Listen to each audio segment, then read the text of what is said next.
कोई भी टैक्सेस के ख़िलाफ़ नहीं है, क्योंकि टैक्स इकट्ठा होता है, रेवेन्यू इकट्ठा होता है तो मुल्क का निज़ाम चलता है। अभी निज़ाम क्या है?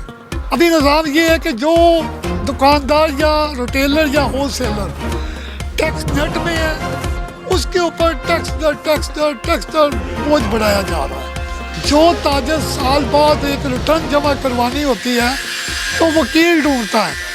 बिस्मिल्लाहिर्रहमानिर्रहीम। देखें जी, मैं और मेरे मज़ीद जो दूसरे ग्रुप ताजर लीडर हैं, कोई भी टैक्सेस के ख़िलाफ़ नहीं है, क्योंकि टैक्स इकट्ठा होता है, रेवेन्यू इकट्ठा होता है तो मुल्क का निज़ाम चलता है। हम सिर्फ सिस्टम के ख़िलाफ़ हैं, पॉलिसीज़ के ख़िलाफ़ हैं। देखिए, जिस बंदे के ऊपर आप टैक्स लगा रहे हैं, जिस स्टेक होल्डर पे टैक्स लगा रहे हैं, उसकी पोजीशन तो आप देख नहीं रहे, उससे तो आप मुशावरत कर नहीं रहे। हमारा इख्तिलाफ से यही है कि आप अभी निज़ाम क्या है?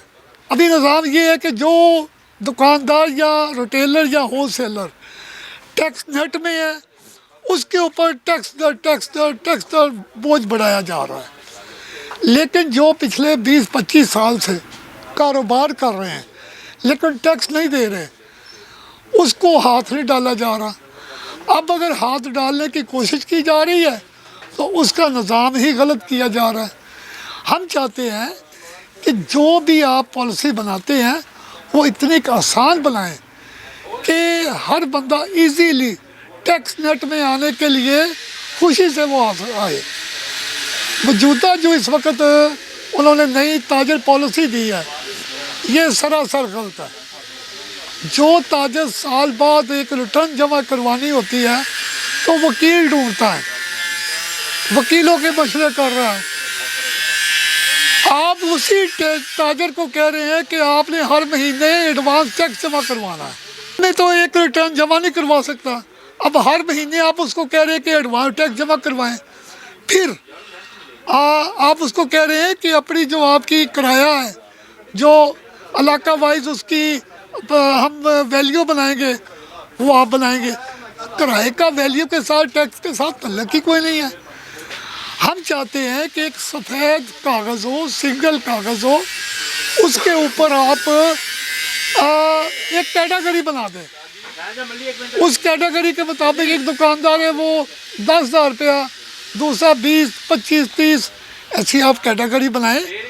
वो ये टैक्स जमा करवा के ज़हनी तौर पर रिलैक्स हो जाए कि अब पूरा साल वो कारोबार करेगा, उसको कोई इदारा FBR या कोई दूसरा उसको परेशान नहीं करेगा। लेकिन यहाँ पर जितनी पॉलिसीज़ अभी तक बनाई गई हैं वो मैं समझता हूँ दफ्तरों में बैठ के बनाई जाती हैं, ना तो उनका सर्वे किया जाता है। मैं आज से 15 साल पहले की बात करता हूँ, पीपल्स पार्टी की हुकूमत थी। उन्होंने उस वक़्त कहा था जी हमारे पास 40 लाख जो ताजर टैक्स नेट में नहीं है, उनकी हमने एक लिस्ट बना ली है। हमने कहा जी ठीक है, आप उन पर हाथ डालें और इस तरीके से डालें। ठीक है जी, तय हो गया। आज वो 15 साल बाद भी 40 लाख की लिस्ट हमें नज़र नहीं आई। तो मैं अपने FBR जो हमारे अफसरान हैं उससे गुजारिश करूँगा कि इस पॉलिसी को आप यहीं पर रोकें, क्योंकि इसमें बहुत सारे इख्तिलाफात आएंगे। हम हो सकता है इसके ख़िलाफ़ खड़े हो जाएं। हम टैक्स देना चाहते हैं, लेकिन टैक्स उस तरीके से देना चाहते हैं जो कि एक बेहतर तरीका, जो शफाफ तरीका है। ये तरीका नहीं है।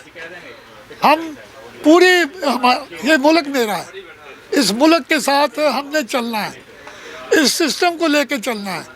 ये सिस्टम तभी चलेगा जब रेवेन्यू इकट्ठा होगा, और रेवेन्यू इकट्ठा होगा स्टेक होल्डर की मशावरत से। तो मैं गुजारिश करूँगा FBR अफसरान से इस पॉलिसी को रिव्यू करें।